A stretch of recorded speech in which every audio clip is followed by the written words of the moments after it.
नमस्कार, मैं हूं आपके साथ तनु शर्मा। आप देख रहे हैं नर्मदा की पुकार। आइए नजर डालते हैं आज की बड़ी खबरों की ओर।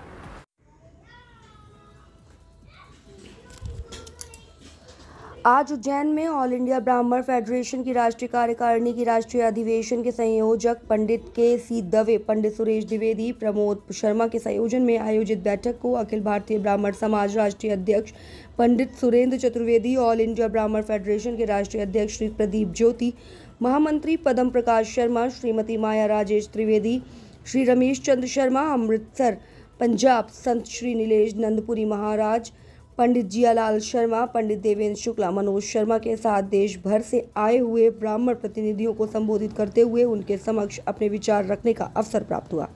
उज्जैन से पंडित मनोज शर्मा की रिपोर्ट। पराकाष्ठा पे थे जब दो मन जनोई रोज तोड़ करके ब्राह्मणों का धर्म परिवर्तन करा करके वो भोजन करता था, वह ब्राह्मणों की शक्ति को नहीं मिटा पाया। तो आज की लोकतांत्रिक संस्थाओं में ऐसा मैं नहीं समझता हूँ कि दम है कि ब्राह्मणों से टकरा कर उनकी शक्ति को क्षीण करें। और इसलिए हम सबको बहुत संघर्ष करने की आवश्यकता है। अभी जेएनयू में भी बहुत दिन पहले नारे लगे, ब्राह्मणों भारत छोड़ो। मनुवाद को लेकर हम पर आक्रमण होते हैं, मनुस्मृतियां लोग जलाते हैं। एक दिवस ऐसा भी आता है जो हमारे कुछ भाई, हमारे समाज के कुछ वर्ग के लोग पूरे वर्ष भर में एक दिन मनुस्मृति को जलाते हैं। और इसलिए ये आक्रमण कुल मिलाकर के घूम फिर करके हम ब्राह्मणों के ऊपर ही आता है। लेकिन ब्राह्मणों को इस वक्त संघर्ष के साथ में पूरे शक्ति के साथ खड़े रहने की आवश्यकता है।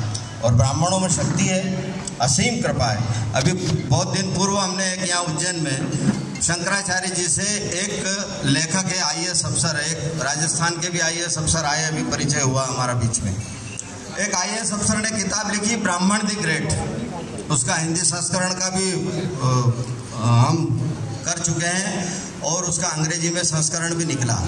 और एक मुस्लिम अफसर, आईएएस अफसर जो मध्य प्रदेश कैडर के हैं, भी वर्तमान में वल्लभ भवन में सचिवालय में उपस्थित हैं, उन्होंने अपनी किताब में इस बात का उल्लेख किया है कि ब्राह्मणों को इस पूरे सिस्टम में, चाहे राजनीतिक सिस्टम हो चाहे प्रशासनिक सिस्टम हो, अगर उच्च पदों पर नहीं रखा जाएगा तो इस देश का जो विकास है वो रुक जाएगा। और देश का विकास जब होगा जब ब्राह्मण उच्च पदों पर होंगे, चाहे राजनीति हो चाहे प्रशासनिक हो।